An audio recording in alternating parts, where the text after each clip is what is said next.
And sometimes the defensive back kind of acts like he's real cool, made a smooth play, but he's waiting for the flag as well. This one wasn't even about pass interference. This one was like, I don't know. It was just a boring, slow, shitty game. And of course, I think the most people, you said to me, it's the highest streamed game ever or something. Oh like yeah, that. Thursday nights. Yeah, it's just incredible because, like you said, like I was there obviously, and I'm trying to enjoy myself, but it was just piss poor football across the board, and the penalties don't help. They just cause delays in the action, and I know it sounds so juvenile and so weird, but I feel like the referees, they know that it's going to be nationally streamed, and they want their face on TV, and I just feel like there's extra flags to be thrown on a primetime game. That head guy was like square jawed. He looked like he was digging it. Me and him share the same dietitian, but the that's a joke from Beer League, by the way. But no, the game, it was awful. That was awful. It was more awful for me because the Giants were losing. Mm-hmm. But so for you, it was manageable. But I'm sure it was a pain in the ass to get out of there. You know what it is? I think, you know what? I think when you turn a certain age, night games are a nightmare. Unless it's a college game. More on that later. Mm-hmm. Yeah, it was an awful game. The Giants just, I don't know, man. This could be a rough year for the Giants. That being said, I predict the Giants will beat Seattle in Seattle because the game's on the road. And I think the Giants are going to get away from all the nonsense and play well on the road. If they don't win, they'll cover. That's my prediction there.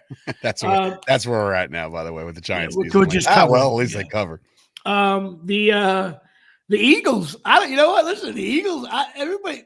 First of all, the NFC East is not playing quality football as of right now. Only 4 games in. I get it. The Eagles got smoked. Of course, Barkley had a decent game. The Jets. We'll get to the Jets real quick. I predicted on the show, and some of my predictions are off the couch. I said the Jets stink. They're not going to make the playoffs. I watched enough of that Jet game. I don't know what I must be losing my mind because I was so into Rodgers last year, right? But the opening game, and then he got hurt. I think he makes Tom Brady in his last year look like Lamar Jackson. He is so slow back there. They looked as a who really likes this whole I'm bigger than the coach thing? No fan over 40 likes the fact when a player, it's that LeBron thing, when the player's bigger than the coach. Like even Jordan had Phil Jackson, for Christ's sake. I mean, Rodgers walks off it's like he walks right past him. It's like this guy doesn't. Rodgers did not have a good game. Thank God he admitted it. They started talking about cadences and snap counts and all that stuff. That first of all, that drives me nuts. First of all, I will say that the and I don't care. I mean, if you disagree with this, I mean you're just being ignorant at this point. But the weather did not do anybody any favors. It was pissing rain the entire time. But wait a minute though, it wasn't pouring rain. It was misty. No, it was shitty the entire time. It was everybody was drenched, and it wasn't a good spot for him. But I will say the whole Rodgers Salah cadence thing, like. It's true, though. Like, Aaron Rodgers has been using the same cadence even in Green Bay, and he brought it over to the Jets, and you're supposed to learn it as a professional. If you can't get that right and you have 5-6 pre-snap penalties, that is on the linemen, and they do need to be called out. You can't just be like, we'll fix it up. You're a month in. You had all preseason. You had all this time to get all this shit done.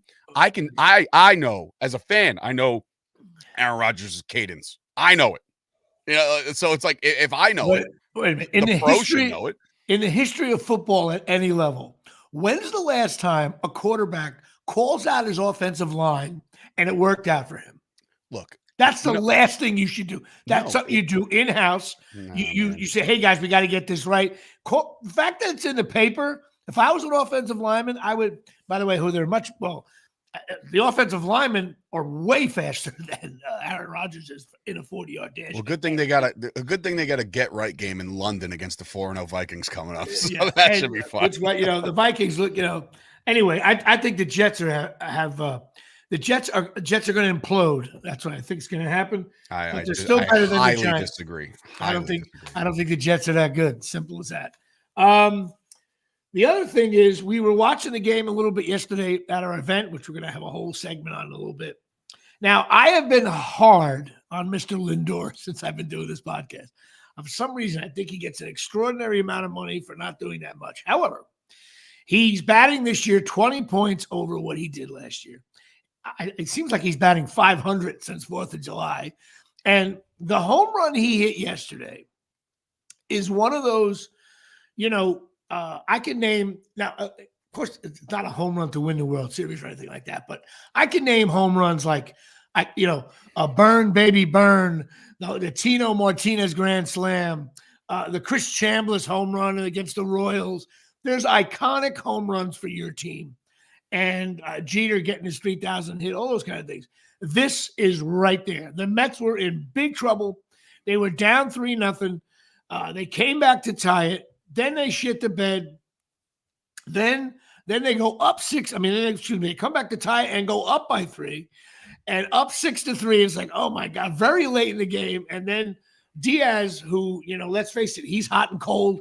He's got a little Holmes thing in him, not covering first base but they go up and, they go up 7-6, which is a 3-run double with the bases loaded. And, Lindor gets up with a runner on with nobody outs and hits a bomb in the top of the 9th, I guess it was. Top of the 9th. Yeah, top of the 9th. Just an iconic, huge home run by your big money player. That's why you sign guys like this. He clubhouse guy as well as he is, a leader of the team, and he hits a bomb to take the lead. And then, of course, they almost still blew it because Diaz is shaky sometimes. Just got to call him out. He had one year where he was as good as Mariano. There's no doubt about it. But before that, he wasn't that good. And since then, it's just really weird with him. But listen, he's their closer and he'll live or die with him. But Lindor had a massive, iconic, we'll be talking about that home run, 25, 30 years from now when I'm an old man. Just based off of a lot of callers on the fan today.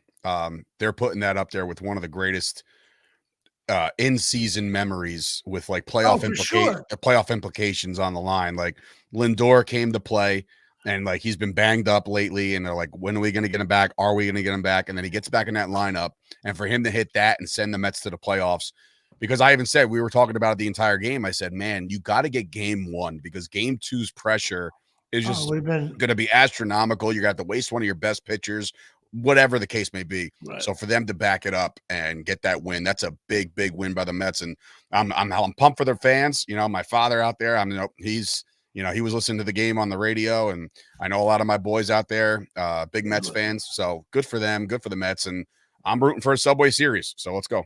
Yep, it's good to have them both in the playoffs. I like the bust chops on Mets, but I don't hate the Mets. My grandfather was a big Met fan, and because my uncles were, and they play right in Corona there where my dad grew up.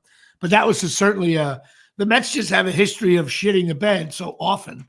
That's why my friends that are Met and Rutgers fans, that's just pain. Now I got a question for you. As a fan of any team, just based off the fact that at one point the Mets were 11 games under 500.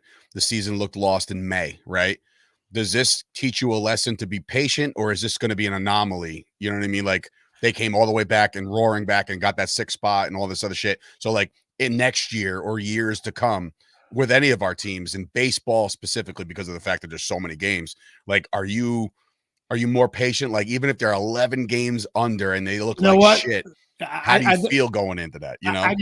I got to be honest with you. When you're 11 games under 500, I'm sure if you look at the history of baseball since the modern era, we'll say 1960, if you want to call that, whatever the modern era is, I'm not so sure how many teams that are 11 games under 500 made the playoffs. I know It's a different thing. So you can say like when they're 11 games down, it's actually loser talk, and I'll explain to you why. Because then it's like next year the Mets are 11 and 22, and hey, you know what? Last year we were down by 11. You got to watch the games. Right. It's the same argument for Yankee fans like myself. I watch the Yankees all year, and I don't care who you are. The Yankees are a true house of cards. I don't know how they won this many games. I watched all the games. The main reason is Judge and Soto. So that comment by that player, they're a two-man team. It's the most accurate. I've never seen a team that is held together by glue of Soto and Judge. But home, they blow games. They're fundamentally unsound. There was a point where we thought they were the worst team in baseball. Yeah, well, there was 2 months there where they were below 500 themselves playing. That's what I'm saying. But you know what? New start, playoffs, you never know. But still, the Yankees are a flawed team. And listen, am I rooting for them? Hell yeah. I can't wait for Saturday night. But, I'm aware, as soon as I see Holmes, the starting pitching, I just that kind of thing. So I'm not so sure. Listen, the bottom line is the Mets, they're a spunky ass team. If they don't sign Alonso, I think that's a crime. They're going to go heavy after Soto, so we've been told they should. They may just get him at an outrageous amount of money. But you know what? The money thing, fans, we get NFL money with the salary cap is so much different.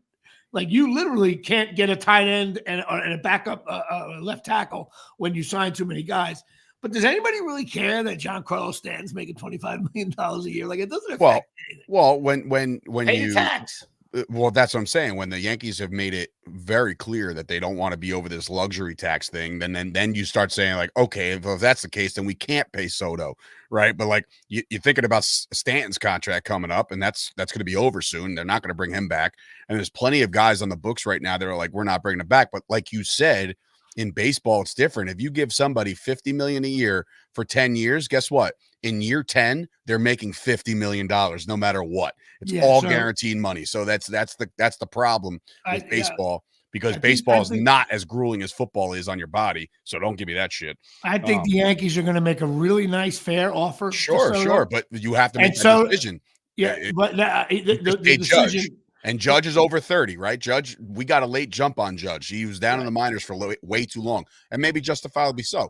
But like when you look at somebody like Soto, who's younger, who's being called this generational talent, then you will pony up for him, but you got to make sacrifices in so many other places. Because Cole, Judge, Soto, and Stanton, you're talking about $100 million a year right there. Right. But you know what?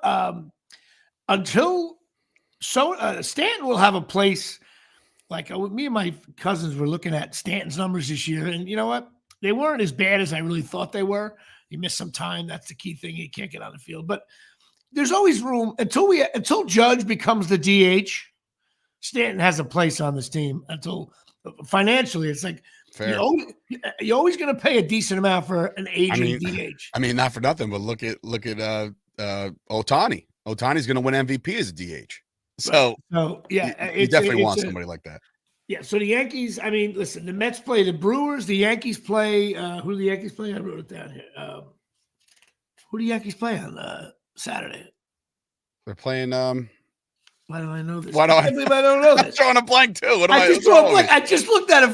Oh my God! This is why. This is why we are not ESPN. Oh, they're not playing any. Well, they gotta wait. They gotta wait to see what happens, dude. But isn't it options?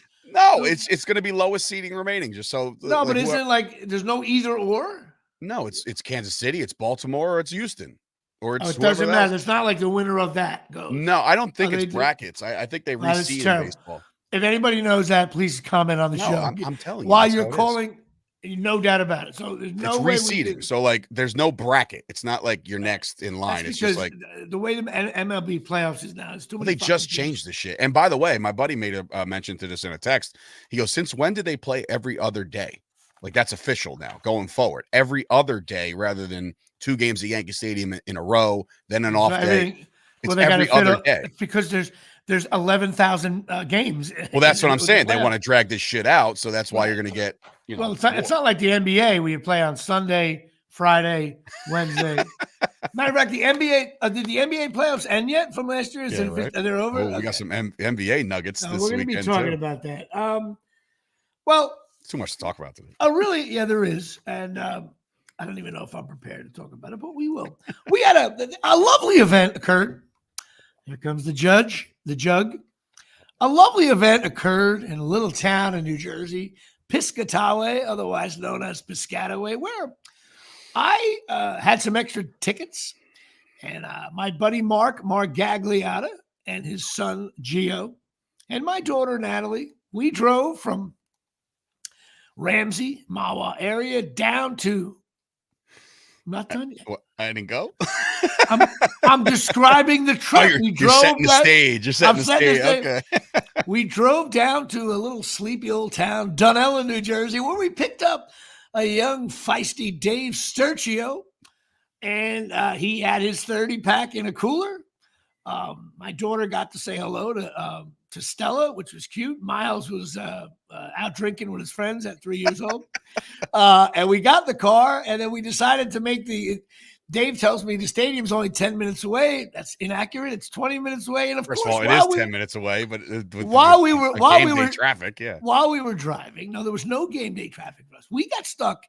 Have you ever gone through a town and you see one of those shitty cargo tracks that never, ever, ever, there's never a train. Like when you're jogging, you don't even look, you don't care. It's Halloween season now. It's like, oh, that's the old man track that hasn't been active since 1927. That's right. Okay.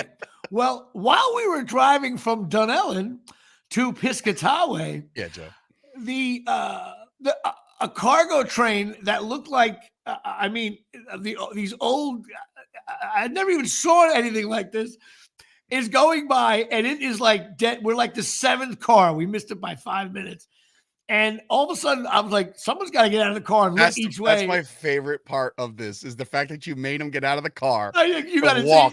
He walked 7 car lengths just to see, and he gave it one of those looks like, he looked that's long. That's long. So we got back in the car. So then we had to play how do we get to Rutgers Stadium by avoiding a train track that's 7,000 miles long. You take that train track to Arizona. Right. We ended up over a bridge, down, around, and finally we got there. We ended up parking right near where our tailgate was. Dave was kind enough to bring his 30-pack. He offered a beer to my brother immediately after the Akron game fiasco. Dave bitched about having Taylor ham on an egg sandwich. That's a holding call right there. Not for nothing. But listen, let's make one thing perfectly clear for your brother, if he's listening, when he listens. Going forward, if I'm going to become a regular, right? If I'm going to become this guy that's going to show up and bring the juice to these games, because I brought the juice to this Rutgers game, okay? Just have a couple buns with cheese and just slap it together, and I'll be fine. That's it. That's all I need. I don't need a burger or a hot dog or anything like that. I just need some cheese and on bread, and I'll be good to go. The bottom line is, when you don't eat meat, tailgating is a huge issue for the rest of your life. I'm that guy that used to bring pizza to tailgates. I did. Have you ever heard someone say, "Dude, huge tailgate? Oh, the salmon we had was delicious." No, you never hear that. So then the tailgate was. You really got a glimpse. First of all, no road sodas dying breed garage. We had a kid in the car. No, we maybe on the way back. You didn't know that. So so on the way down there to get you, it was me and my buddy Mark, and I haven't seen his teenage son in a couple of years, but like, he's in 9th grade. My daughter's in 10th grade. My daughter's a cute little kid. Also, I'm in the back seat. I'm like, hey, wait a minute now. We got like two, like we got we got like an LSU wide receiver squaring off with an Auburn D-back back there. What's going on here? I would have lost my mind. And my daughter was being cute. She was kind of smiling, and I think he was like, oh, hey, we got a game on the thing here. So me and my buddy had a laugh over that. Your boy Mark, right? Yeah, because he called me Chris first, so I figured I'd screw up his name at least once. But he's a good dude, man. I like him a lot. He's a lot of fun. The tailgate was great. My brother, not only my Christmas gift every year is the tickets. He's always generous when he has extra ones. He doesn't care. He just wants people there having fun. He was making hot dogs and burgers. The other couple made some kind of a pasta dish with sausage. There was cookies. There was like beer. What about the tailgate behind us that had those like $80 donuts or whatever? Yeah, my daughter is addicted to crumble donuts. Anybody who's got kids, it's a mortgage. You'll avoid it. Don't tell Stella they exist. We almost stole the crumble donuts, but we asked. We kind of asked and took them. Like we asked, but like we were. Like Chris Farley on Saturday Night Live, like, these fries are good. Can I have some? But he's been having them the entire time. Exactly right. Very off me. But it was a beautiful tailgate. We went in early, and I got to be honest. Listen, I am hard on Rutgers when they start to suck, and they usually do suck. But the pregame, everything they did Friday night with institutionally, and everybody thought, oh, Penn State, Virginia Tech, all that crap. Rutgers had it going on Friday night, man. The stadium was very filled. It wasn't packed, like sold out, you know. They called it a sellout, so there was plenty of room in the upper deck. But they had the music, the lights going on and off, strobe lights. I'm still blown away by the drones. The drone thing that they do is, if anybody doesn't know, they do this drone thing. I guess they do it at stadiums. I don't know, but it's crazy. There's this drone thing. It's like it forms a New Jersey state, and then 2 seconds later, it's saying "Are you?" And I can't even. I told Dave, this is how you know something's cool. I said, "Hey, Dave, this drone thing is pretty wild." And you looked at me like, "What are we at? Like Disney World here?" Like, yeah, I get it. You know, it's a small world. You had a look of like, what is Jimmy talking about? All of a sudden, you were like, holy! You were like, holy! I was blown away. I was like, holy! You got your camera out. It was really cool. Yeah. And then the game was exciting. We made it way closer than it should have been. Mm-hmm. We got a little lucky for sure in that game. I mean, but you know what? When if you a team like Rutgers, man, we've been so unlucky for so long. I've had shit go on that, you know, I've seen live that are just mind-boggling with Rutgers fucking up. But you know what? This time, you know, Washington screwed up. Got a couple of calls from the refs here and there, a couple of missed kicks. And I was afraid at the end, even though they were down by 3. No, okay. You say afraid at the end.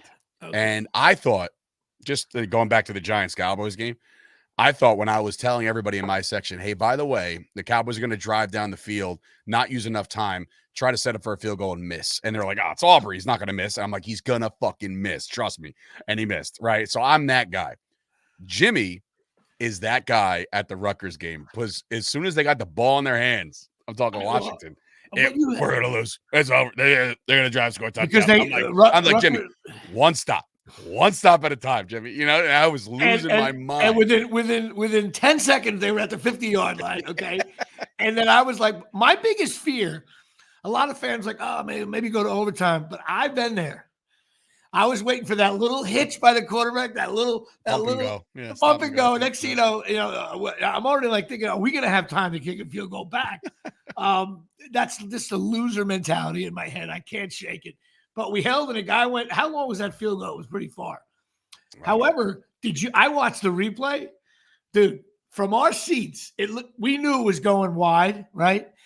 On television, dude, he got the leg. It missed by it didn't miss by much. I would have died if that guy kicked that field goal, but he didn't. And now Washington is 3-2, and we got the big 4-0, which brings us to this weekend. They play Nebraska, 4:00 start. Nebraska, they have a good crowd. They have a good fan base. They've only sold out 400 games in a row. You play 6-7 home games a year. Do the math. I don't think I was born yet. It's true that since your birth, they've been selling out games. But however, I did my research. Nebraska, technically, so far in the season, this is their toughest game in the rankings. We're the highest ranked team they've played.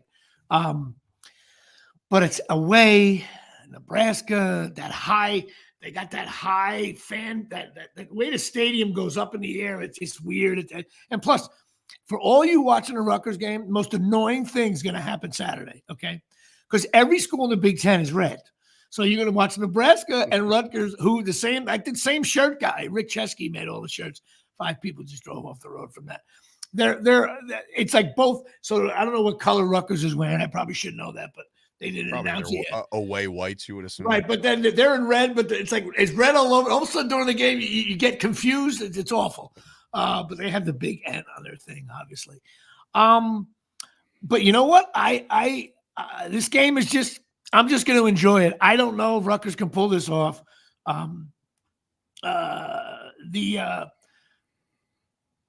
not that It looks like It they is played not. a ranked. It's not the hardest game on their schedule. They played an Illinois team Well, already. but by the way, since Deion Sanders took over Colorado has Rutgers is. We've always been ranked higher than them. By the way, those of you scoring at home, because they started off last year ranked 112. What the hell has that got to do with Illinois? I'm just telling you. In Colorado. Okay. You know, I didn't see that comment. But right now, Illinois is not ranked higher than Rutgers. I don't think they are. Well, I go by the prediction. We're 5-0 after this Saturday. By the way, that's going to happen. You like the I like 5-0? Rutgers I'm to win just this gonna. game. All I'm looking for. There's a special feeling in the air right now with the Rutgers fan base, and we haven't been this good since 2012. Haven't been 4-0 since then, and I just feel like they got a quarterback now that can actually deliver the ball in big spots. They got great talent on the outsides, and Monangai, who was kind of held in check. You would have a little bit, I guess, comparable to what he did the first 3 weeks. They load the box up. Let him load the box. We got the Greek freak is going to throw that ball. Trust me, I like Rutgers in this one. Not big. The spread is. We got to get a word from Kyle. The spread is 7, which I thought that was going to be high. 7. Let it be 7. But, you saw the spread of the Colorado game, right? Sam Grasso, what do you like? You like Tampa Bay and Nebraska Huskers? Yeah, he's all over the place. Possible? Yeah, I guess that is the thing. Yeah. By far, my most obnoxious fan of the show has to be Sam this week with the Tampa Bay Buccaneers.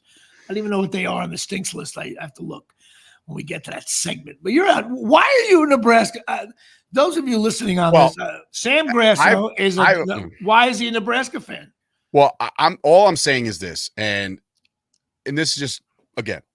I root for Rutgers because I have some family ties to Rutgers. Rutgers is it. Ray Lucas, and you live almost 10 minutes away, really 20 minutes away. I have but I'm not like an obsessed maybe I get to that point eventually. But what I'm saying is, I never understood picking a team in college sports. And again, I know I'm in the minority here. I never understood the idea of getting so behind a college team if you didn't go to that college. True. And I just never got it. Again, let me tell you something though. That's again, I'm off beat. I know I'm in the minority here. I know. No, but Nebraska, Penn State, Virginia Tech, that's all they have because when you graduate those schools, you don't stay there. You go to New York and LA and go get a job. That's why Rutgers has the most alumni 45 minutes away from campus. So when you go to Virginia Tech, there's regular people in Blacksburg who have nothing to do but go there because, listen, all the pro teams that are in Nebraska, it's unbelievable. It's the in the NBA, no NBA. Major League Baseball, they don't play the Yankees or Mets either. The let's see, hockey. They had no, they don't have. Actually, there's nothing to do there, but eat corn. So I got to admit, I don't. Hang on. Sam's got family ties in Nebraska. Well, apparently Gucci came in and said that he thinks that his parents met at Nebraska. So it's like, would they meet at a Nebraska-Tennessee game? But listen, you got family, Sam. I take back everything I said. You are the Lindor fan of the day. His uncle played for Nebraska. I think I remember hearing that. I don't know why. I just do. Okay, so we'll let Sam slide on Nebraska bullshit, which means still gonna work those asses on Saturday. We're still gonna. I don't know. I'm looking forward to a good game Saturday night. I'm having some people over to watch the game. A little too far. Invite. Well, I didn't talk to you yet. Plus, it's too. You're not going to come. It's too far. Plus, right after is a Yankee game. I got a wedding. You got a wedding. So you're going to miss Yankee game and Rutgers game. You know what I'm going to do? 2024. You don't miss anything. Yes, you do. Did we miss the Mets game during the golf outing yesterday? No. I had it on my phone. Because it's non-Cowboys, I'm going to be texting you. Your wife's going to go shut your phone off. Jimmy's texting to it. Yes, she does. Who are you kidding? Doesn't. She's going to be in a nice dress. You're having a nice night out with the family. No one's going to say to you, get off the phone. Yes, I'm sure someone. On a Yankee playoff game? If anybody in my family tells me to get off my phone during a Yankee playoff game, I'll disown your ass. That's it. Okay. They know how I am, and they know who I am. So trust me, they know what they signed up for. That's what I'm going to do. And look, the wedding's going to be great. It's finally a night out with my family. Congratulations early to my boy Jake, my cousin. So it's going to be a lot of fun. But I will be watching the Yankee game, and I will not miss it. 9 years from now, Stella checks in behind center and whispers to her dad, "Dad, can you get off the phone? This is really important that you watch us." And the phone gets tucked neatly in his pocket. That'll do it here. Yeah, right. We'll probably have phones in our eyes and shit by the time. Oh, yeah. Oculus and shit you'll be playing. I'll be in the game. Yeah, right. What should a manager do here? Take him out, press 1. Leave him in, press 2. I'm not going to predict the Rutgers, Nebraska. I'm just really going to enjoy it. Yeah. It'll be a fun night. And he'll enjoy it. It's not enjoyable. I know. So I'm telling you, all I'm doing is buying days of joy. Couple of things about college football, though. Did you watch the Alabama-Georgia game at all? Did you catch anything? Saw the highlights, man. I wasn't able to watch it because I had an event, but that game was absolutely nuts. If I was watching that live as a fan, I would be losing my mind. I was loving it. I had no skin in the game, but the best part was when Alabama came back, they were cutting to these group of like good-looking freshmen and sophomore girls and guys in the fan base. Of course they do. And I'm looking at that. They were all fired up at the beginning. When Georgia took the lead, the reason why I was giggling, I wish I could have texted that whole section going, "You're finally getting a taste of sports getting bit in the ass." Because all those girls haven't watched a sporting event in their whole lives. And now they're all like, "Yay!" All of a sudden they're like, "Oh my God, we're gonna lose this game." Yeah, they're the girls that are at the football game asking what inning is it. Yeah, so yeah, but then they came back. It was on. And then Georgia brought them back down to the 20-yard line, and they threw that fade, which me and Dave agree on. I hate that play. Don't like unless you have Tony Hill. That was for your father. The other thing is here's a great stat I heard. There's a running back on Boise State. Oh God! Oh yeah, no, it's turning out to be pretty good. Here's the best stat ever. If I would talk about how to get laid on campus, he averages a first down per carry. It's how I think. Like, how'd you do this year? Every time I ran the ball, we got a first down. Like, it's like 10, 10, carry. Yeah, What? 10.4 yards a carry. Oh my Christ. God! The Penn State game, I will tell you, I think Penn State is good. Real good. Everybody's like, no, but not only that, I think nobody scores on them. Their quarterback he's getting better and better.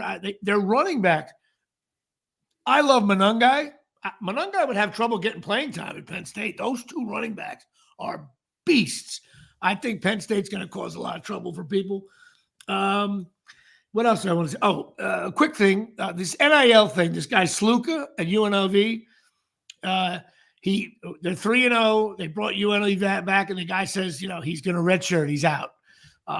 And the reason is, as the story goes, he was supposed to get $100,000, and somebody didn't write the check. And everybody's blaming this young kid. I am so pro this kid. Here's why. He's not even that good of a player. He's doing okay, but he's more of a runner. As a matter of fact, I think he's got less than his percentage completion and stuff like that. It's not that great. But you know what, though? Some booster, some loudmouth piece of garbage. You come down here, go up here, Vegas, $100,000, you play. These kids only have a 2.5, 3-year window, most of them, to make any money in their lives until they get a regular job and move on. Okay? Someone promises you $100,000, and you go to UNLV, and they don't give you that $100,000, you are gone. It's just not fair. I hope Rutgers never does that, but we do things way more officially. But you can't tell anybody, okay, that I'm going to pay you $1, and then it's go. No, then you leave. It's the only leverage you have is to leave. Right. This kid's got to go, and he's not quitting on his team because you know why? If they're not paying this kid, I bet the offensive lineman who's only making like $7, I bet they didn't pay him yet either. So right. You got a problem with funding, and you got to fix it. So I don't blame that kid leaving at all. And UNLV's like, we don't even want him back now. Yeah, okay, you didn't write the check, you jackass. That's my thought on that. And now we got to talk about your New York Knicks. A couple of things. During the Rutgers game, Dave was obnoxious because the phone was in his ass the whole time. Because he's like, first thing he says is, I'm a sports guy. What do you want me to do, bro? Like, it's not my fault. No. When I forbid you to, like, he was shouting. At first, my sister casually says, Karl Anthony Towns coming to the Knicks. And then Dave follows with, and Daniel Jones is benched. Well, that's not true. That came out to be not true. That came out to be, which you didn't, you should have clarified amongst my brethren. Well, I didn't. First of all, I read that it wasn't true the next day. So, like, it wasn't like I was. Carl Anthony Towns. Now we have a family like Anthony Grasso. St. Joe's Metuchen. We have a family connection. My nephews went to school with him. But I went to see him in high school. Everyone's like, Carl Anthony Towns going to Kentucky. I got there. Midway through the second quarter, I looked at my bro and said, Frank, which one's Carl Anthony Towns? Jesus. That's how, but at the end of the game, he finished with 27 points, 11 assists. I watch him on TV. I watch him in the playoffs. He has moments where you're like, oh my God, this guy is the greatest basketball player of all time. Then there's moments where it's like, is he hurt? Where is he? Like, it's that kind of thing. And I looked it up that, listen, they got rid of Randall for him. And everybody think Randall's stats are pretty close to Carl Anthony Towns, by the way. The thing I don't like about the trade, and this, again, I'm not ESPN. If you look for WFAN crap on here or go to one of Dave's shows, they cover all that important shit. I'm the guy on the couch. They got rid of the players.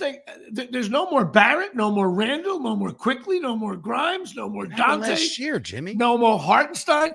All the things that we liked about the Knick team. It's going to be a completely different lineup. Who's they're all? It's a different team. Yeah, but the now. RJ Barrett shit happened last year. Know, we were MFing that move, and then we fell in love with OG. It's all and OG played what, 9 games? We had the best record in the NBA during the stretch when it was Randall, OG, and Brunson got it going.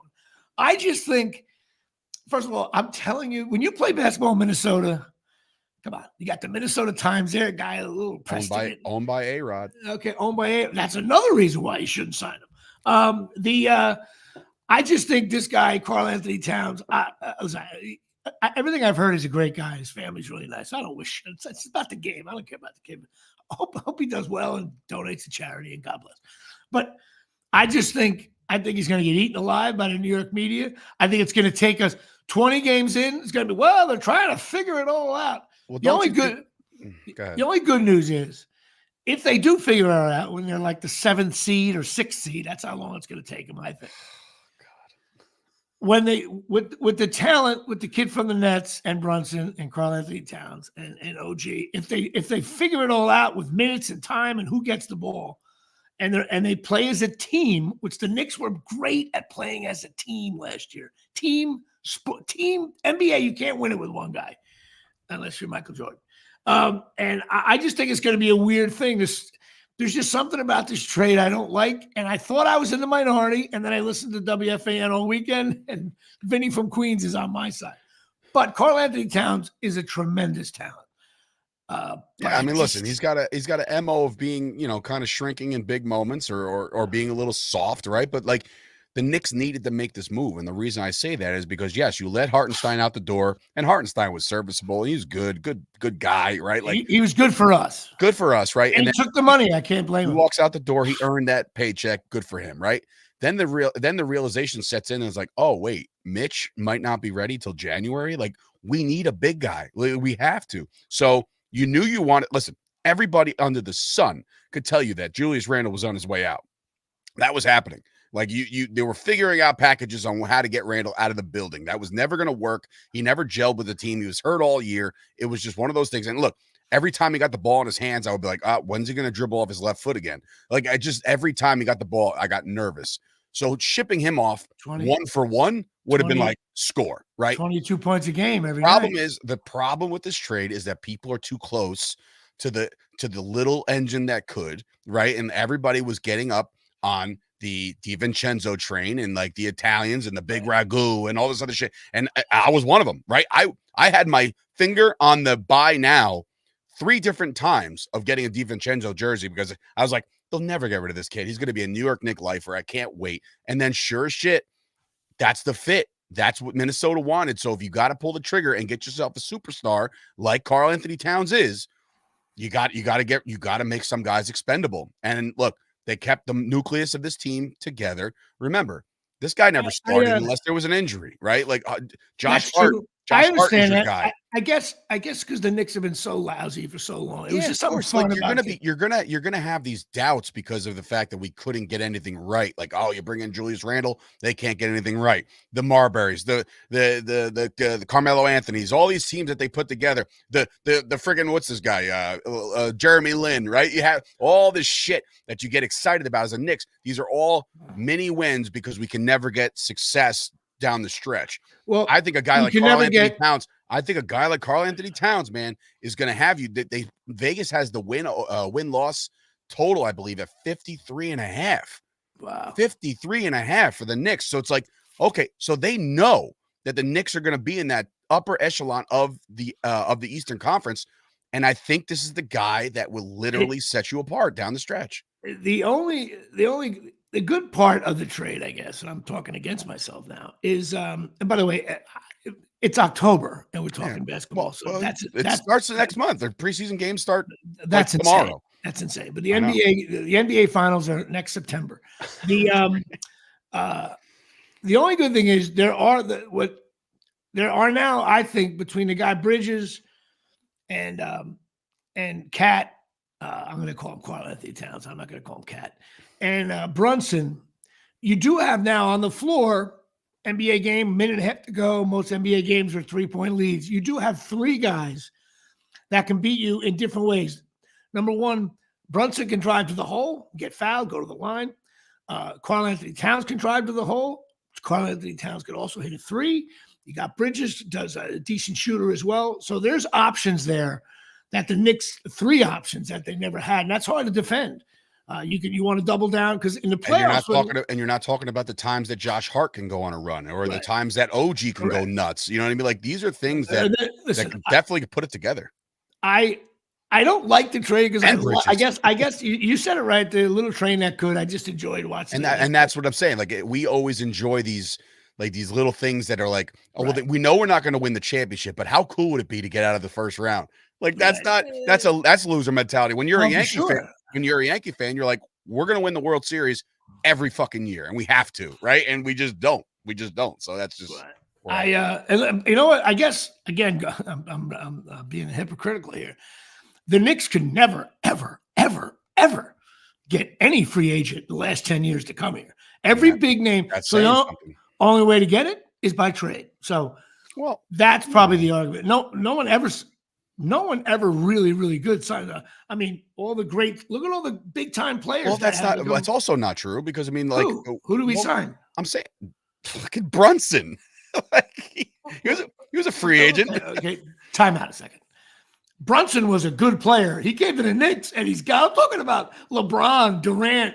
Really want these guys at this point? Like, no. This was going back 10. LeBron, 10 years ago. Of course. And you know what I think it is? There's traffic on the West Side Highway. No one wants to go from Westchester down. That's how I would be. Let me go. You know what? Maybe Karl Anthony Towns is going to get stuck in traffic. They're going to find out real quick what New York State tax is all about. Let me tell you. It's like, there you go. A third of your paycheck wants to talk it up. Congestion pricing for 3. Got it. We're tired of anyone. And the mayor, top-notch guy. Oh, yeah. We got just all kinds of criminality going on here with the Turkish. I'm not going to get political, but like, first of all, can you imagine if I was on a game show and the bet was, if I was on Kyle Kerm's show and you had a bet on an event, it was like 2 years ago, and the bet was Mayor of New York City and Turkey. Yes or no? I would have been like, no way. I was on Turkey for 3. Bang. We got like the Turkish embassy. What are you? I think it's such a weird, stupid situation. It's unbelievable. I'm not being political here. It's just like, what are you doing? I don't know. I find when these politicians get caught, and I love when a politician, I didn't do a thing, and 11 people in his cabinet resigned. Everybody's just bolting. We're like, I'm out of here. They know. Get out of here. What? Unreal. One guy was engaged. He was like, honey, we got to get married so we can't testify against each other. It's like, what a mess of it. You know what? It's very Rutgers Knicks-esque. It's all tied in there. So there's got to be I guarantee someone in that cabinet went to Rutgers. There's got to be a connection there. There's a bloodline to shit, even blends into politics. Anyway, which brings us to the most famous part of the show, sponsored by cornholelevel.com. That's right. Dave's Cornhole's feeling pretty good right now. Cowboys won. Rutgers won. Nick's got a big trade.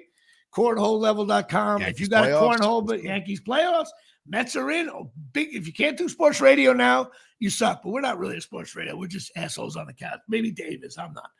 You hook this thing on the board, move it to and fro. That's it. I got my Scarlet Midnights. Their cornhole is doing just fine for now. Talk to me at 7 o'clock on Saturday. Cornholelevel.com, $19.95. These things are cool. If you got someone in your family that's a creep that plays cornhole all the time, this is the gift for them. Stocking stuffer, getting involved. Mike Caprio, who will be at the screening on October 11th, go check it out. Cornholelevel.com. Put in JP Show to get 20% off your entire order. And they, of course, sponsors of the Jimmy Palumbo NFL Stinks List. And we are loaded this week with stinks. Okay, there goes Dave with the jug. I have to drink when it comes to the stinks list. Okay. He disagrees with it. Here we go. There's some Irish whiskey in here. Buffalo Bills. I have them at good.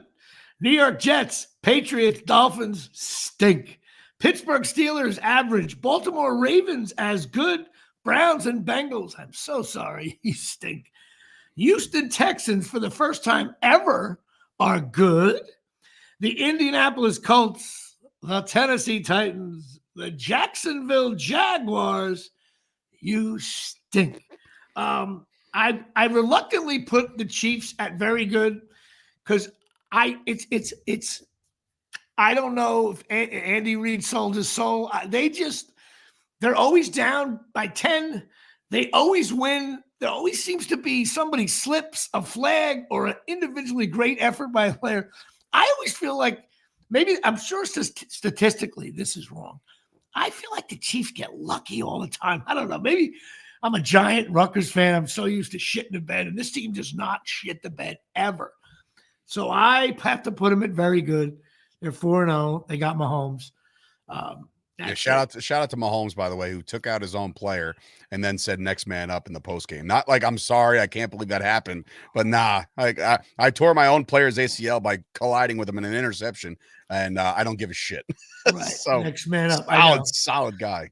Solid guy. But he is, all accounts are that he is a decent guy. But I have the Chargers as average, and the Raiders and the Broncos, when I talk it over, God, you guys stink.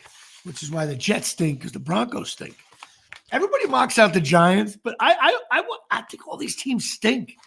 Of course, the NFC East. Dave's going to hate me for this, but I have to do it. I'm going to put the Washington Commanders at very good. Why? Because they never seem to lose. So I'm going to have them at 3-1. I'm putting them at very. Just playing his ass off. I don't think the Commanders have ever been very good. They usually Cowboys always struggle with them over the years, if I'm not mistaken. It seems that way. I don't know what the record is. Yeah. And the Giants seem to beat Washington, which is weird. But Dallas, the Eagles. And, of course, your friend and mine, the Giants. I haven't been all stink. I thought the Cowboys played shitty. You put the Cowboys on the stink list after a win? Wow. Yeah, I did. I think they stink right now. Yeah, but listen, you're not alone in that. There's a lot of people who say that. I think they stink. But there's certain teams like the Eagles and Cowboys. There's a big difference between, say, the Broncos. When I put them on the stinks list, that's like they got placard up. They have they have their furniture's moved into the stinks hotel. The Cowboys and Eagles, they tend to they just stop in a motel quickie and they usually move on. But I don't think that they're not playing well at all. So I'll put them in the stinks list this week. I'm sure that will definitely change. But I got to put my cousin Joey's wife, Sue, big Vikings fan. I don't know why she is. I got them as very good. Look, they're 4-0. Everybody thought they were going to suck, and they're good. Sam and I got the resurgence. Detroit Lions, I have them as very good. I like the way they played last night. They played hard. I've always liked the Lions. Haven't done anything in 100 years, so I've always had a little sweet spot for them. I have been very good, and I'm sorry, Packers and Bears, you both stink. Even though the Bears won, they stink. Tampa Bay Buccaneers. Sam, this is for the chicken. Sam Grasso's a big Buccaneer fan, so you know what? I'm going to have the Buccaneers at good at 3-1. I'm not ready to give them the VG yet. And, of course, I got the Falcons as average. The Saints as average. They were only because I have some fans on my Patreon. I was close to giving the Saints the stink, but I couldn't do it. I have them as average. And the Carolina Panthers, you guys, I wish there should be a really stinks list because the Giants would be on it as well. Seattle Seahawks, I have you as good. Nice comeback yesterday. Fell short. San Francisco 49ers as good. And I'm sorry, the Cardinals and the Rams, you stink. So we have, it might be a world record, 18 stinks. Wow. Up from 13, 4 averages down from 10, 6 goods that remain, and 4 very good. So a little bit of a lopsided thing. Maybe it's because I was aggravated at the Giant game. I just think everybody stinks. That's it. The stinks list in the books. I know people are dying to see if their team wins. Now, I look at power rankings, all these different things. So some of them are actually, it's more accurate than you think, except for the Eagle Cowboy thing. But I think if you play like shit, you get the stinks. Who's this? Dying Breed Garage. Will Pena for a quick 3. Chiefs played good when they needed to win. I don't know. Maybe they're going to get bit in the ass in the playoffs. I don't know. Nah, the Chiefs will be the ones that land like Devontae Adams or DeAndre Hopkins or Mari Cooper or something like that, where like Mahomes is like, I need another receiver. So they're like, all right, fucking here. Who do you want? Pick one. I know. You know what I'm going to read in the paper tomorrow? Like the Chiefs sign neighbors. There's going to be some kind of trade. There's a seldom used law in the NFL with draft picks that you can, and the Giants are going to get 79 first-round draft picks from the Chiefs, and they'll all stink. Thibodeau, you stink. We did a golf outing on Monday yesterday, me and Dave. We have to, first of all, it was the heckle hole thing, and me and Dave sit there, and he was working the camera and shouting out stuff. And it was a lot of fun because there was a guy giving out liquor behind us. Matter of fact, I forgot. I told him I was going to bring the bottle on. I didn't do it. You know what? I'm going to do it now at my show. All right. I can still talk from here. Yeah, Dave. Of course, from downtown. But I'll just bring up this one video. Let's see if I have it here. Just to give you a little bit of a sneak peek as to what we had to do yesterday. It was a lot of fun, man. Jimmy had his moments of fun. And like I said, I was just telling the masses there, Jimmy, that I'm going to show, and that's the mix too, right? He mixed it for you. He did the whole. So what happened was, it was a guy who was what do you call it? The Grand Master Blender, whatever the hell he was, for this Fighting 69 whiskey. Now, I am not an Irish whiskey guy. I'm just not. He comes over to us. What was it, like 11:30 or something? About noon, I guess. And he said, hey, guys, you got to start it off like this. He gives us a shot of Irish whiskey. Neither one of us wanted to do that shot. I was like, oh, shit, really? We were like, we didn't know what we were getting into. The event didn't start yet. But you know what? And then he said something. He said a classic line. This is how you know if someone's a drunk. He goes, hey, before you take a shot, take a little sip, get it right here, get your mouth prepared for the whiskey. Otherwise, I was like, what a veteran call right there. He looked like one of those old defensive back coaches that knows what's going on. And we took it, me and Dave, at the same time. We're like, hey, that was pretty good, But then he made a transfusion with Irish whiskey, which I've never heard of. Usually they're vodka. And at the end of the day, he gave me the empty bottle, but he filled it up with the transfusion. I had a little bit last night when I got home, as you can see. But it's called the Fighting 69 Irish whiskey from Ireland. Very really good stuff. I don't know the price point. If anybody on my fans of the show, if you know anything about it, I thought it was really good. I think it was better than Jameson.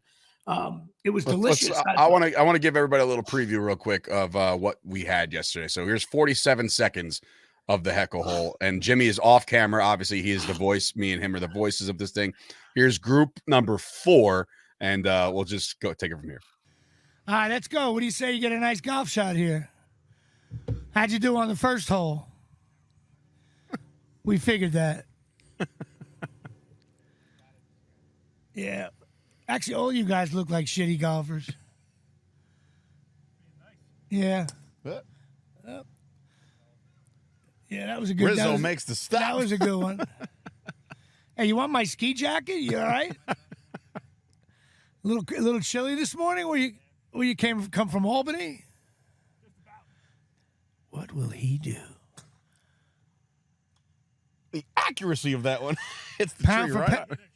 Pound for pound, that might have been the worst shot of the day. I'm just saying. Those of you scoring at home.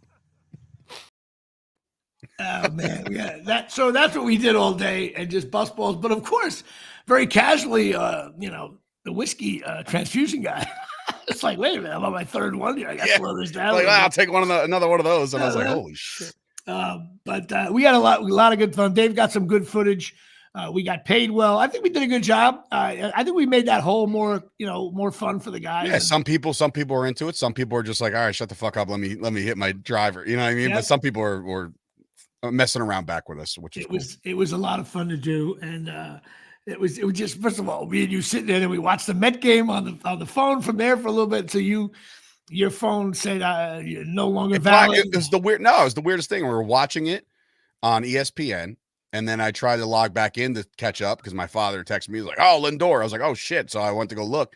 And all of a sudden, it's like, this game's blacked out in your area. And I'm like, I was just watching it. What are you talking about? Yeah, sometimes they give you a little bit. Next thing you know, Good Times or Love Boat comes on when you're on there. So, anyway, but we're getting towards the end of our show here. We have to discuss the beer league screening. We're excited about this. Mm-hmm. Oh, wait, did we do... Oh, we went after we went. When did we go see the theater? It was the next day, right? No, it was Wednesday. Yeah. Dave and I went down. We should have talked about this at the top, but again, it seems like a million years ago. We went down to the theater. That's a cool ass theater, man. Awesome. It's not just a regular theater. It's got 5 different theaters. One of them's pretty big, and there's 4 other ones. We're not sure depending on ticket sales, which one we're going to be in yet, but they're all really beautiful. It's just a cool. There's posters on the wall, makes sense. It's right in the downtown Atlantic Highlands. It's just a cool. Parking is on the other side in the back, plenty of parking. Mm-hmm. There's a bar down the street called Harborside Grill. That's what we'll be afterwards. It's a walking distance. It's literally like 75 yards, if that. Yeah, it's going to be a fun night. A bunch of beer league fans. They put Game Day, the short, and I only have it on DVD from 100 years ago. It was shot in 35 millimeter. Which not too many people back then were doing with shorts. And it looks awesome. It was cool to see that up for a second. And then the movie Beer League will be fun. And also the series, which is why we're even there. The Beer League, the series pilot will be airing. I can't wait what people's reaction are. I hope people, first of all, I got to be clear on a couple of things. As of right now, Ralph Macchio is not coming. As of right now, Artie is not coming, but neither one of them said no yet. And I'm still working on them to get there. They're invited. I'll be picking up Artie myself if he agrees to go down and see some of his fans. That would be a really wonderful thing. Artie deserves it. Artie is he a part of the new series? I have to say no. But that's like saying, is Jeter a Yankee? I mean, Artie, all he's got to do is say, you guys shoot anything? I'll come. And he's like, it's not like he's in. He's part of it. Always will be. Anybody who was involved in the movie, including Frank Sebastiano, Anthony Mastromarro, anybody, even our investors from the original movie are going to be there at the screening. Everybody's all in. It's not like no one's being a jerk off here or anything like that or blowing it off. So, of course, Seymour Cassell died. But maybe he'll be there in spirit. But it really should be fun. They're like, if you're a softball guy, matter of fact, we're going to be hitting up tomorrow all day. I'm going to be hitting up softball sites just to come down. Because if you're a softball guy, you know all 3. And I don't think this is going to be like 2 hours of New Jersey ball breaking at its finest. I mean, all 3 projects, there's a lot of ball breaking. And I think it's going to be a good night. And please go. It's the Smod Castle Theater, SMOD Castle Theater.com. I don't know if there's an S on the end of there. Maybe there is. No, I don't think so. Castle. SmodCastleTheater.com. Look it up. Dave's been posting stuff. Go to my socials, Dave's socials. We're pretty much going to be posting stuff every day. We shot. Did you post anything? I didn't check my socials today. We did some things yesterday. Didn't we shoot a couple things? Yeah, I posted it yesterday. And we're going to be we made some silly little things that we did.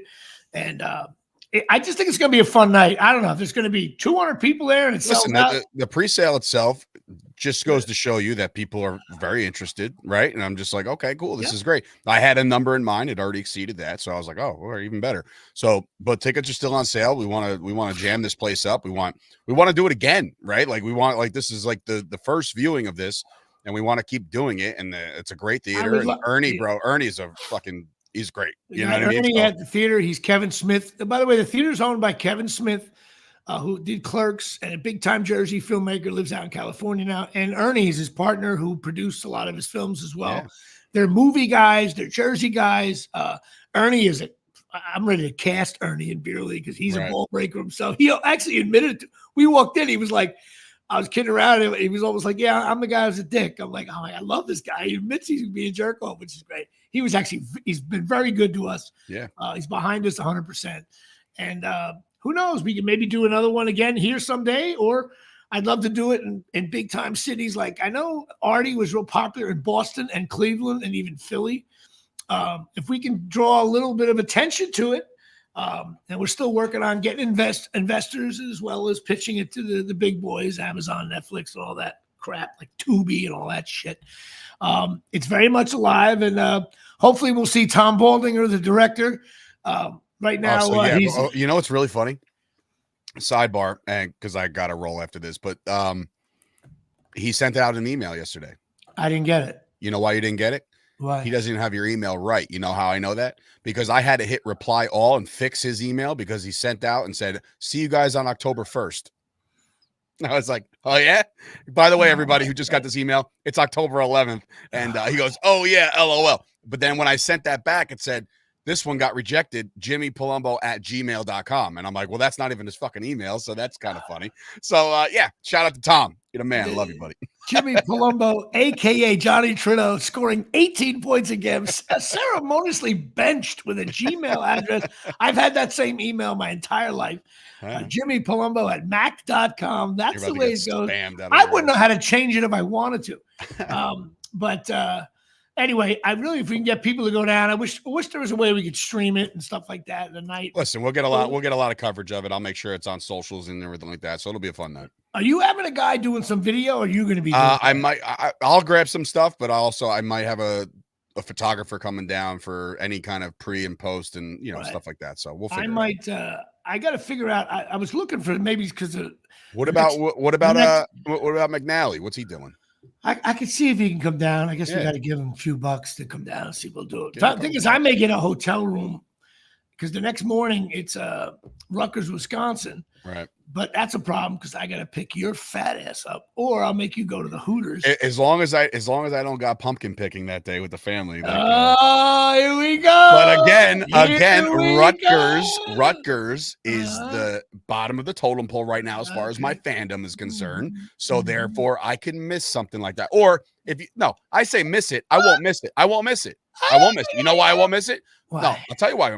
Because the pumpkin pick is going to happen at like 9:30, 10 o'clock in the morning while you guys are tailgating, and then it'll be done by 12, and I'll be watching the game. So, like, regardless, I won't miss the game. Oh, yeah. Well, let's go to the diner. This is the beginning of the end. I can't wait 5 years from now. I'll be like, God, Dave was such a big sports fan back in the day, wasn't he? Again, thank you to all my sponsors. Absolute Eyewear getting involved. Jay Bird was at the tailgate. Absolute Eyewear, 42 Main Street, Woodbridge, New Jersey, 732-326-3937. We had a lot of fun with Craig Michaud, all-time strikeout leader. Plus, we said, imagine Craig. If Craig was returning punts, this would be like, we'd be like, it's a high spiraling kick, drifts. Craig Michaud drifts back. It bounces off his helmet, off his hands, off his knee, hits the defender. The first month of the year. Back into Craig's hands. He rambles to the outside, and he's going to go all the way down to the 55-yard line. Craig Michaud. Anyway, listen, Absolute Eyewear, they're great people, opticians, 732-326-3937. Main Street, down by the train station in Woodbridge. Also, Pine Tar Bar and Grill, which we might be watching a Yankee game down there if they get to the second round. 121 South Main Street, Forked River, Pine Tar Bar and Grill, 609-489-4286. And also the Fighting 69. I'm telling you, anybody, I'd love to hear Irish whiskey people. I might have to go get a fresh bottle myself just to see how it, strictly medicinal. Of course. And also Lisa Ruane, 201-725-1251. If you are, she's a therapist, you're in trouble, give her a call. She'll help you out. And that's about it. So we got Rutgers, Nebraska. Final score, Rutgers 24, Nebraska 10. I had to wait. Sam's not listening anymore. You know what? I do feel Rutgers is going to win. I just couldn't. I had to let it fester in my soul during the show. But I'm seriously. I bought another. We beat Washington. I had 7 days of joy. I'm hoping for another one. Lead into one. If Rutgers wins, we got the beer league screening. We got it'll be just all fans 18 and over. Come on up. And that's it. All right, that's it, Dave. Thank you, everybody. All right.